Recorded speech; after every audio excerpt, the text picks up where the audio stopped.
the COVID situation, we had to do the online face-to-face, the online mode. But nevertheless, we thought we should do this for the benefit of the batch 13 students. So I, on behalf of ASCI Center for Healthcare Management, would like to welcome all of you for this function. It's our proud privilege and esteemed honor to have our Honorable Chairman of ASCI, Shri K. Padmanabha Garu, as the chief guest. I welcome on behalf of our center and ASCI for this event. We have also amidst us Dr. Nirmalya Bagchi, Director in charge, General in charge of ASCI, who is agreed to grace this occasion. I also welcome all the faculty colleagues, the Dean of Training, Dr. Valli Manikam, the Registrar, Mr. Kalyan Roy, and other eminent officials. I specifically extend a warm welcome to all the batch 13 students who are there, I'm sure, with their parents and guardians who are there attending this event, and it is your day today. I welcome all of you. I also welcome all the other faculty, students, the officials here who are present for this event. Before handing over to the Director General, I would like to just say a few words about the batch 13. Batch 13, we are around 38 students who are actually successfully completing their convocation today. So congrats to each one of them. It has been a very great, wonderful experience having known all of you. I think it was all of you have done extremely well, both in academics as well as in non-academics. You must be recalling that most of you have won awards while you were in the program, whether it's a conference or other activities. And also, the batch was one of the batch which actually did the best management fest of PGDHM. I think one of the best events which we had. So you have both the capacities of the managers, both academically and non-academically. That's what comes to my mind when I think about batch 13, a well comprehensive and a very unique batch. So thanks to all of you and congrats to all of you. And with these words, now I request Dr. Nirmalya Bagchi, Director General in charge, to have a special address. Thank you, Dr. Subodh. I am audible now? Yes. Yeah.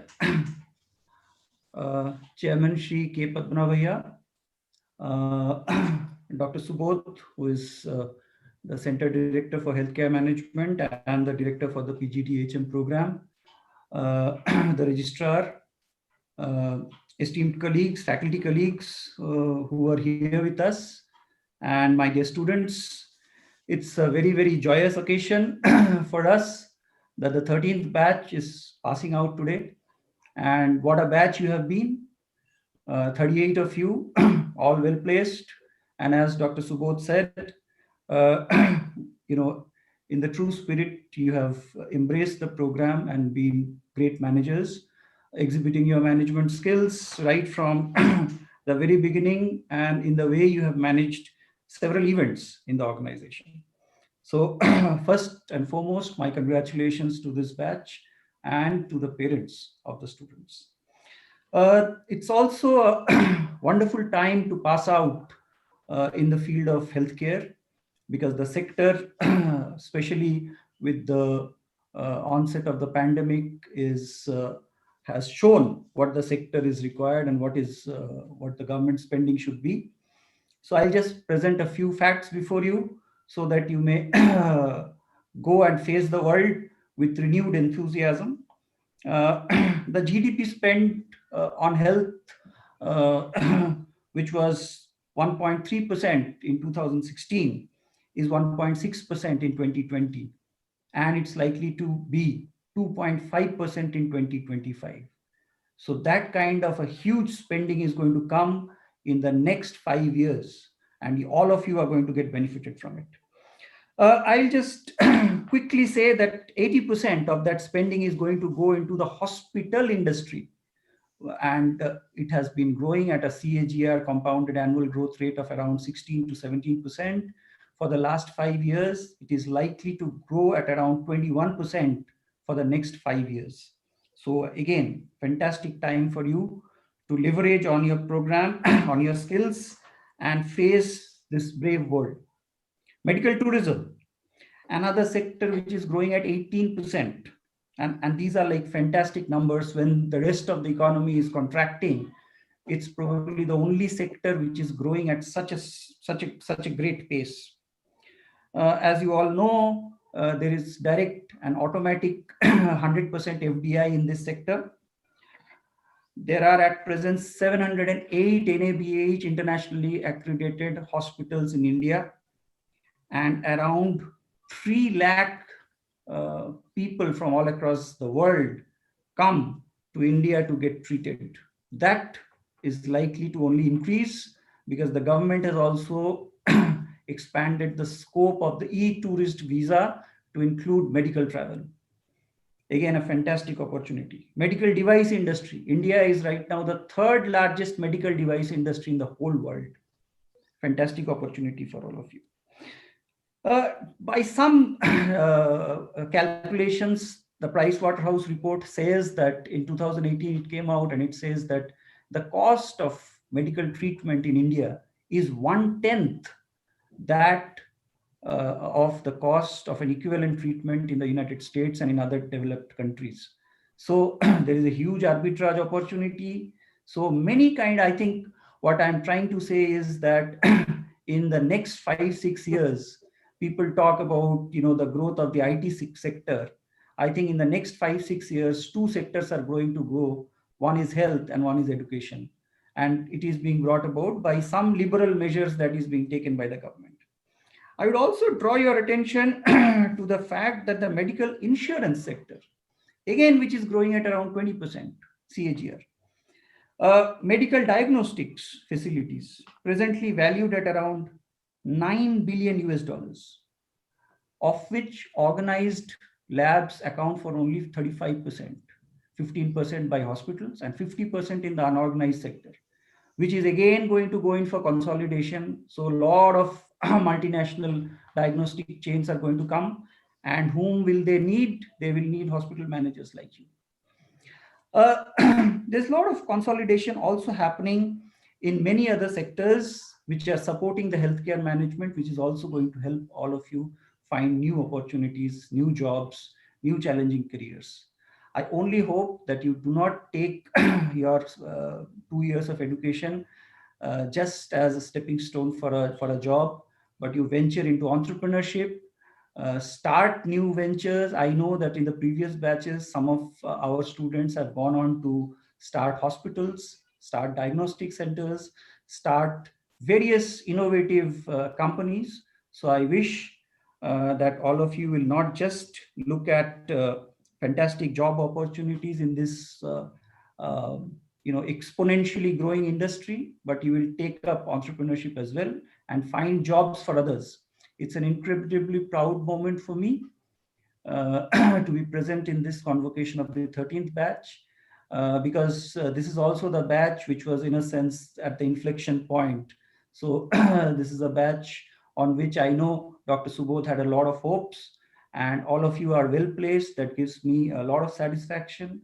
And with the industry growing as it is right now, I am sure that in 5 years' time, you will be in a position to come back to the institute, not as very successful managers, but to the institute to hire the next batches of students and to give back to your alma mater the same level of satisfaction that you have got in your programs. So I wish you all the very best. My congratulations to Dr. Subodh and to each and every faculty member who has made this happen. My congratulations to the dean, the admin team, to the parents who must be wonderfully proud. It's a proud moment for all of you. So with these few words, I hand it back to Dr. Subodh. Thank you very much. Thank you, Dr. Bagchi, for those important and interesting words. So before I now move to our chief guest for his chief guest address, I would like to introduce Shri K. Padmanabha Garu. I'm sure he needs no introduction, but nevertheless, for the benefit of many of the parents and other students, I would like to give a brief intro about sir. Shri K. Padmanabha Garu is a 1961 batch IAS officer of the Maharashtra cadre. And he went on to decorate numerous positions in both in the Maharashtra cadre as well as Government of India. And I'm sure you're all aware that he's a former Home Secretary of Government of India and has also taken positions in the power sector, petroleum sector, as Secretary Indian Aviation, and also as a High Commissioner Economic at the US High Commission Embassy. So his well-known work as Union Home Secretary in J&K as well as in the Nagaland peace talks are well known and well documented. Government of India has also given him the Padma Bhushan Award in 2008 for his exemplary award in the governance sector. And we all know him to a great orator and a great governance person, and also his work in the police reforms. We are proud and blessed to have him as the chairman of ASCI in the last couple of years. And this is more beneficial for our PGDHM program. And me as a director for the last 5 to 6 years, I have to really say that these batches of PGDHM or PGDM or the long duration programs are extremely lucky, because I think one of the complaints I've always heard from the alumni have been that the PGDHM program or PGDM program have not been sort of integrated into ASCI fully. It was always sort of a separate program. But now I think with his blessings, I think the last 5 years, I've always felt that he has taken a very direct interest in this program. So he doesn't differentiate whether it's a student program, whether it's a senior official program. So I think he has always blended. I think there is now no gap between the College Park campus and Bella Vista. And I'm sure all the batches, whether it's the 13, 14 or 15 who are all there today here will not. So every event, all the long duration students are available. They are participating in that. So I think this shows a great sense of leadership and long-term vision from his part to say that, okay, this is also an important program and we should integrate it. So I really would like to thank sir for that visionary leadership which have shown, which have actually taken the program to a greater level. When we started thinking about 30, 40 students was a problem. Now we are thinking about 60, we're thinking about 120, we're thinking about scaling up, we're thinking about newer accreditation. So I think sir has been instrumental. I would single-handedly give him the credit for streamlining the PGDHM program in the last few years. I would like to also, from a personal front, thank him for one more activity which I want to sort of highlight, which shows his exemplary leadership skills. When the lockdown happened, I think it was in March, and then we were all at home not doing anything. Sir had actually reached out to a couple of faculty in our center and told us that, why don't you do some work on the COVID, because you're anyway sitting, and do some data analysis, because that will be useful in the future. So we had no clue. So we started working. He gave us a lot of ideas. He sent us a lot of articles. So we started working on it. We also took some help from the students. And then after 1 month, we gave a sort of a half-cooked report. He went through and said, okay, good, it's a good start, but there's a lot of work more to be done. And that actually was triggered. And later our Director General directed us to FICCI, where we started working on COVID. And now I think our center, ASCI, is known for some of the good work on COVID in the Telangana. And I think we are quite well quoted. So happy and blessed that sir has agreed to kindly do the honors of as a chief guest for this batch of PGDHM. Thank you very much, sir. And over to you, sir. Yeah. Well, thank you very much, Dr. Subodh, for your introductory remarks. The DG of ASCI, the registrar, the dean training, other faculty members, and most importantly, the postgraduate diploma holders who have just graduated, are going to be graduated, the parents, and to all, first of all, my heartiest congratulations to you, the students who have come out so brilliantly in this particular course. You know, Professor Kandamuttan was referring to the 13th batch. He said something special about them.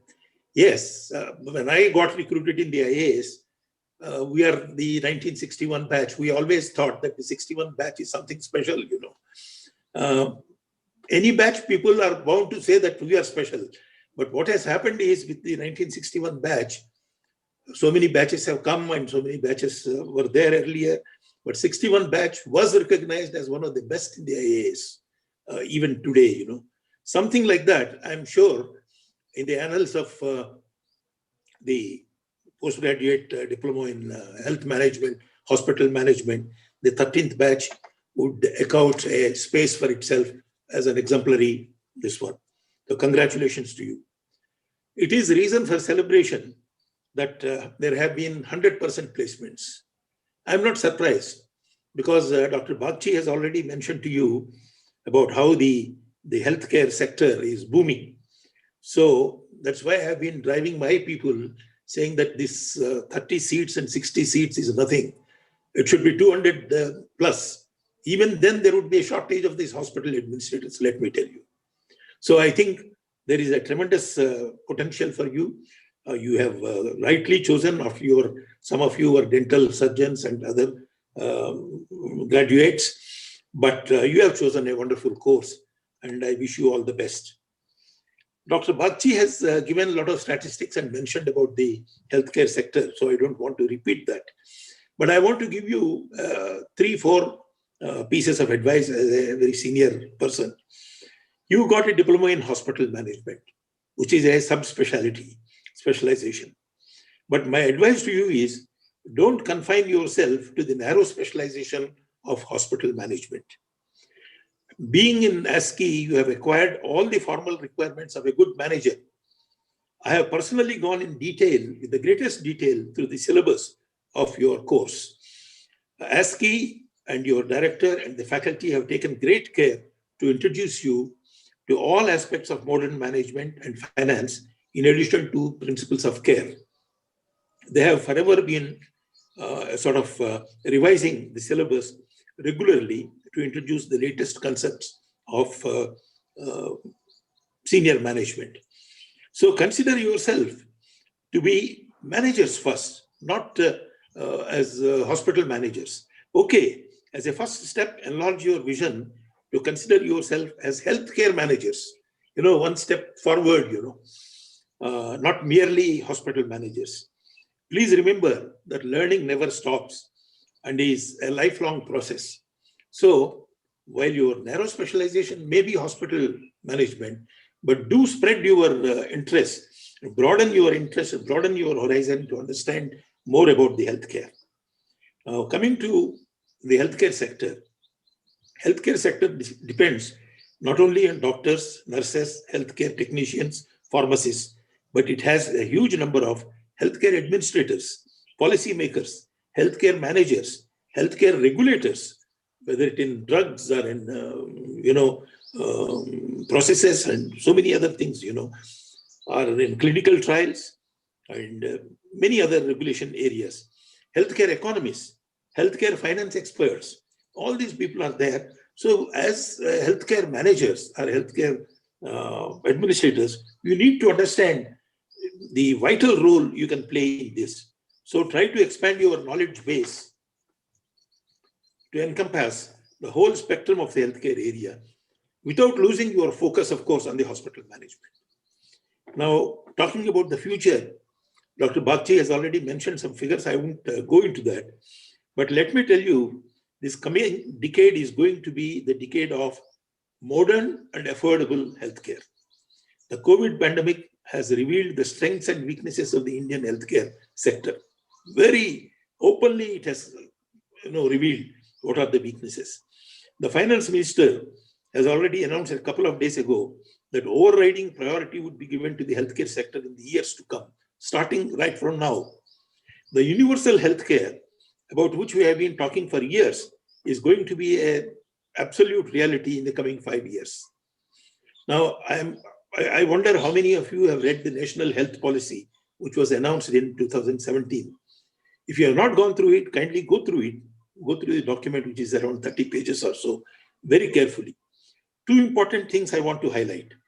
One is the proposal to upgrade and modernize all, or at least most of the district hospitals into teaching hospitals. These hospitals would surely follow some of the good management practices of the corporate hospitals. Now, this offers you a great scope to be managers in the public sector, in the hospitals, the rejuvenated, renewed hospitals. The second point is that there is going to be much more public accountability demanded of the corporate hospitals, without imposing, of course, rigid controls or regulations. I think this is long overdue. The corporate hospitals have been remiss to an extent in public accountability, saying that, look, we are private people And if people can afford, they can pay whatever we demand, why should government come in? As I said, rigid controls may not be there, regulations may not be there, but some amount of public accountability is going to be demanded of the corporate hospitals. So a number of new organizations for this purpose are contemplated to play this role of overseeing the private hospitals, corporate hospitals. As hospital administrators, we should know fully well about these likely developments. Then another area, government have launched in September 2020, that's about 3 months ago, the National Digital Health Mission. It aims to develop the backbone necessary to support the integrated digital health infrastructure in the country. It will bridge the existing gap amongst different stakeholders of healthcare ecosystem through a digital highways. It involves creation of first a health ID, like Aadhaar card. Now you have to have a health ID, health ID. Then DigiDoctor, which is nothing but a comprehensive repository of the doctors. Today, the Indian Medical Association does not even know how many doctors are there, live practicing on its registers. The data has not been updated for years and years. So it would involve a health ID, a digital doctor, which is a comprehensive repository for doctors, health facility registry. Once again, the health facilities, whatever are there, public sector, private sector, voluntary sector, charitable sector, nothing is available in a comprehensive way. So a reachable repository of all the health facilities is going to be prepared. Then personal health records, in electronic format, and electronic medical records. These are all going to be a reality in the coming 5 years. That shows the sky is the limit, As I said, this would lead to an affordable and modern healthcare system. Now, DG also made a reference about the health insurance companies. They are going to play a still more active role than what they are doing already. Every major consultancy firm in India, the international organized consultancy firms, each consultancy firm has a healthcare vertical. Telemedicine and e-pharmacies are going to play a major part now. New healthcare startups are blooming every day. And some of you who got appointed have joined some companies in massive numbers, 5, 6, into new things which I have noted, So all this would provide tremendous scope for your career progression, provided you increase your horizon of interest, not stick just to hospital management. Before concluding, I would like to reiterate the issue of affordability, which I already mentioned. You should always explore possibilities of cost cutting without compromising the quality of care. I want you to watch a video, a very inspiring video speech of Dr. Devi Shetty, the eminent heart specialist, heart surgeon, and who floated the Narayana group of hospitals. The title of his speech is, "It is not a solution if it is not affordable." Simple. If something is not affordable, it's not a solution. So it has many lessons for you. Kindly watch it very carefully. And I wish you, since you are going to watch that, I wish you all a very, very bright future in service of the healthcare sector in the country. Thank you all. I would suggest that our team should project the video of Dr. Devi Shetty.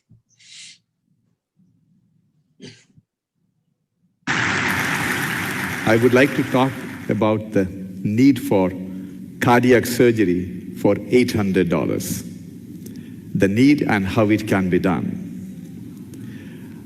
I'm a cardiac surgeon by profession, but I have a very interesting job. My job is putting price tag on human life. Now, you must be wondering what kind of job it is. Every day, I see about 60 to 80 patients in my clinic. Most of them are little kids sitting on the mother's lap. I examine the kid and I tell the mother that your baby has a hole in the heart. He needs an operation. She has only one question. You know what that question is? How much it is going to cost? I tell her it is going to cost 80,000 rupees, which she doesn't have. And that is a price tag on the kid's life. She comes up with 80,000 rupees, I can save the child. If she doesn't have 80,000 rupees, she's going to lose the kid. This is what we doctors do from morning till evening, putting price tag on human life. How long you will accept it to go on? Indians are genetically 3 times more vulnerable for heart attack. We develop heart attack at a younger age. The average age of my patients in England was 65. In India, it is 45. In my practice, it is not the young son bringing his old father for a heart operation. It is the old father bringing his young son for a bypass grafting. We need to do 2 million heart operations a year. Can anybody guess how many heart surgeries are done? It's only about 120,000 heart surgeries a year. What happens to the remaining 1.9 million people? They perish gradually over a period of time. In the process, we perhaps produce the largest number of young widows in the world. How long you will accept it to carry on? Why this mess? This mess is because our government spends about 1.1% of the GDP on healthcare, slightly more than sub-Saharan African countries. We thought we have to look at alternative way of funding healthcare. So around 10 years ago, we convinced our state government of Karnataka, to launch a health insurance called Yashaswini. We convinced 1.7 million farmers to contribute 5 rupees per month, 11 cents per month. And government agreed to become the reinsurer. In 10 years, over 4.5 lakh farmers had varieties of surgeries, and 60,000 farmers had a heart operation, all because of the power of 5 rupees per month.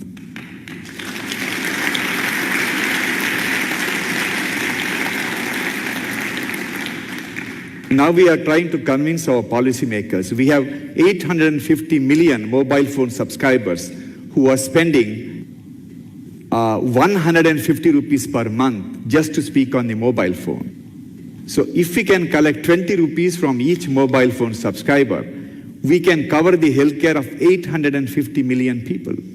This is the poor people in isolation are very weak, but together they are very, very strong. When this kind of a massive transformation happens, when everyone has a healthcare, you need to change the way the hospitals are built. So 12 years ago, we started a concept of health city in Bangalore. And this is the picture of our Bangalore health city. The plan was to have 5,000 beds in one campus with the infrastructure to see about 10 to 12,000 outpatients per day.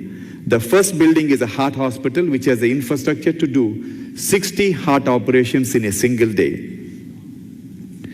But we have 100 towns in India with a population of 500,000 to 1 million. They can't afford to have this big health city.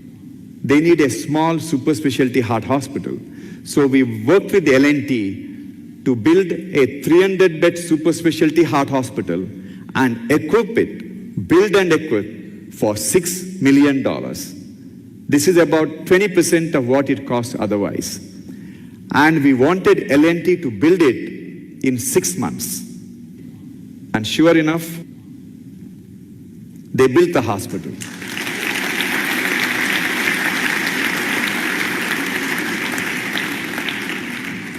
This hospital has come up in Mysore. In this hospital, after the heart surgery is done, when the patient is in the ward, patient is not taken care by the nurses alone. Patient is cared by the spouse. Traditionally, spouse or the family member has no role to play in the patient care. A typical heart patient on the 5th day is ready to go home. Family was not involved with the care. On the 5th day, we call the wife, give her one plastic bag filled with medicines and tell her, ask her to take care of the husband. She is lost. She doesn't know what to do with him. Whereas if he is involved with the entire process of caring in the hospital. So we worked with the University of Stanford University, and developed a audio-video based curriculum to train the spouse to be the caregiver, so that there will be continuity of the care when the patient goes home. The economy of the 21st century will be driven by health sector, because health sector is one industry which can create millions of jobs. You look at IT industry, which gets a lot of support from the government. For $250,000 turnover in IT industry, they create about 7 to 10 jobs. In healthcare industry, to get a $250,000 turnover, we need to hire 250 people. And majority of the people in health sector are unskilled people. We hire a very small number of extremely skilled, semi-skilled people. If you want a stable society, if you want a better future, we need to create jobs for rural women. As an organization, we have over 13,000 employees across the country. And at one point of time, over 90% of our employees were women. Why women? If I have the job of cleaning the floor in the hospital, I can give the job to the man and give him 6,000 rupees salary. And he will spend 3,000 rupees on himself. And 3,000 rupees goes to the family's welfare. Instead, I give the job to his wife and give her 6,000 rupees salary. She will spend the entire 6,000 rupees on the family's welfare.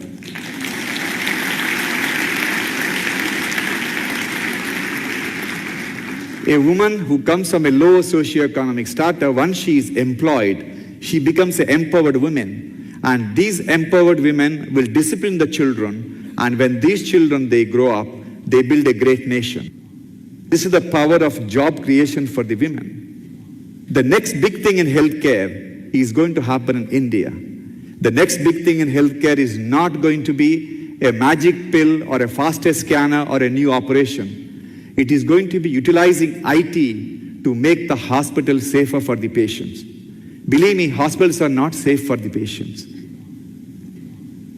Getting admitted to an American hospital, which is one of the safest, some of the safest hospitals on the earth, getting admitted to American hospital today is 10 times riskier than skydiving.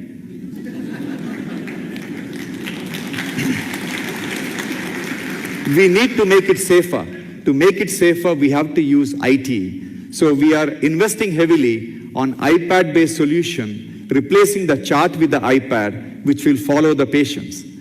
And we are investing heavily in developing simulators to train the critical care nurses to be better critical care nurses.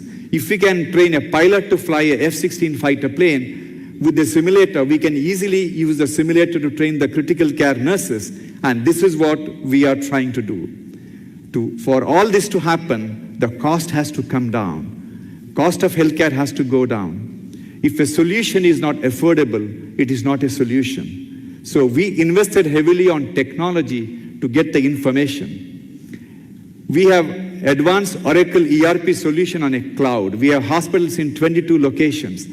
Every day by 12 o'clock in the afternoon, all the doctors, all the senior administrators get an SMS on their mobile phone with yesterday's revenue, yesterday's expense, and the EBITDA margin. For us, looking at the profit and loss account at the end of the month of a hospital is like reading a postmortem report. Whereas having the profit and loss account on a daily basis is a diagnostic tool which will help you to reduce the cost. This is why our organization is profiled at the Harvard Business School as one of the case studies and occupied the front page of Wall Street Journal 4 years ago.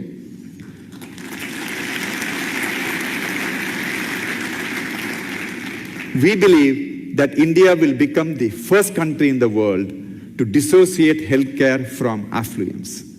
India will prove to the world that the wealth of the nation has nothing to do with the quality of healthcare its citizens can enjoy. Why we can do it when other developed countries can't do it, it's mainly because we produce the largest number of doctors, nurses, and medical technicians in the world. Outside the US, we have one of the largest number of US FDA-approved drug manufacturing units. We have everything going for a phenomenal healthcare delivery. But never give the credit to the policymakers who you think made it happen. Everything good in this country happens by default. And if there is one country which is directly managed by God, that is my country. Thank you very much. Well, I'm sure you are inspired. He has made a number of points. I hope the fresh diploma holders would have noted all those points. I think you should try to practice these things. And once again, thank you and wish you all the best. Thank you, sir. Thanks a lot for that wonderful presentation, as well as the great video which you showed to all of them. I think I'm sure they will practice this in their near future. So for the benefit of the students, I would like to request all of the students also to come in the video mode so that the guest of honor could also view all of you. So some of the batch 13 students can come in the video mode.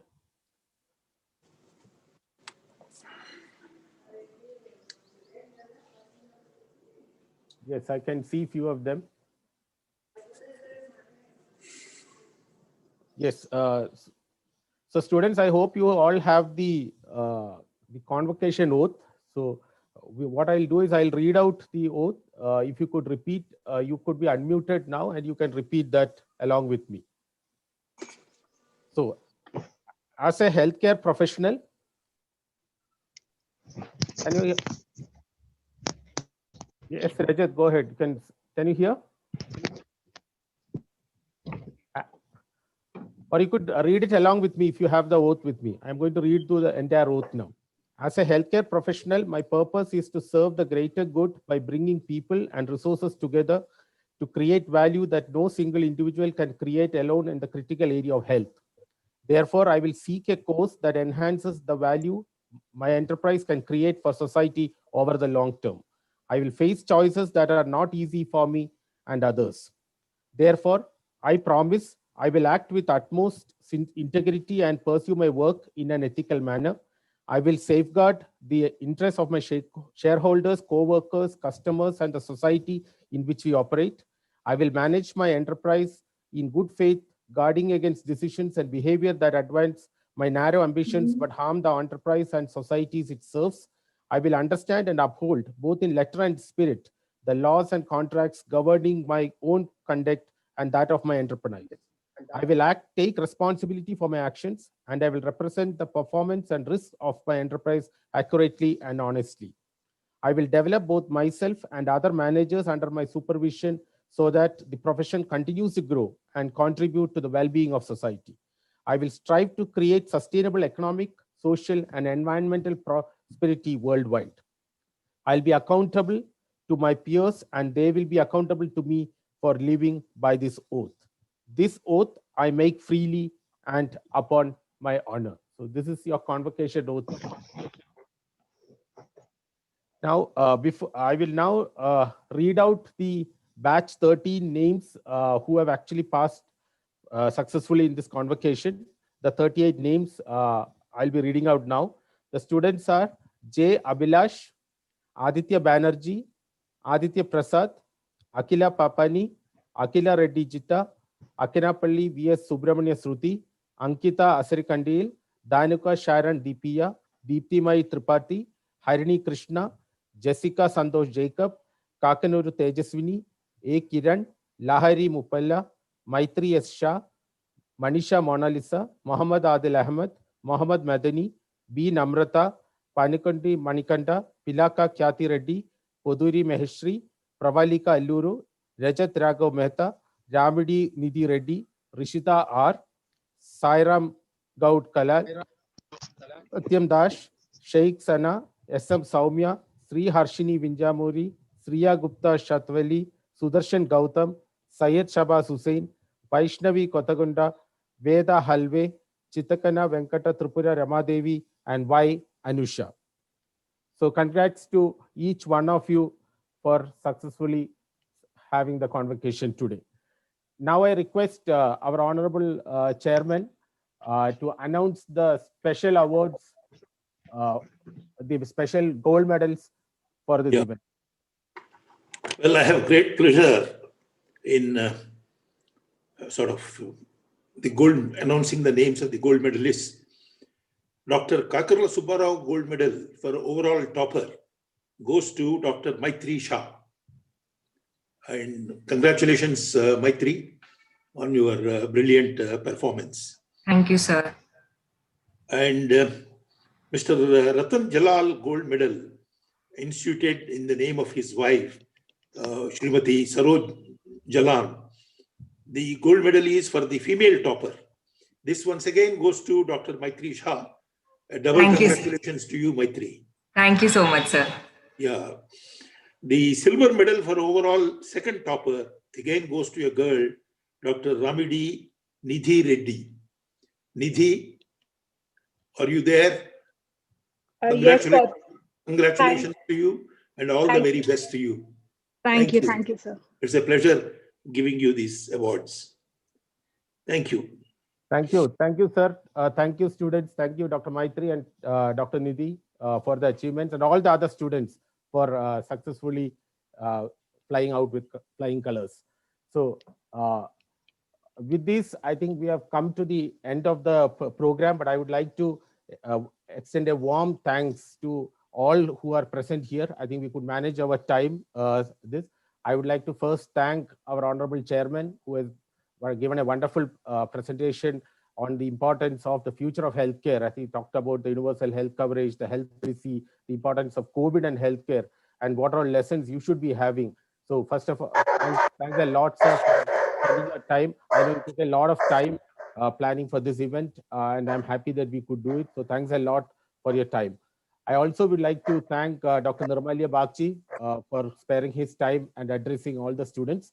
I would like to thank the Dean of Training Programs, Dr. Valli Manikam. I also would like to thank Shri Kalyan Roy, Registrar ASCII, the other faculty members, both internal as well as external, the ASCII officials, the computer team, the faculty of ASCII, the computer team who supported in this event, the batch 13 students, the parents, guardians, the current batch and senior batch of students, the alumni, and all those who are present for this event. Thanks a lot for making this a grand success.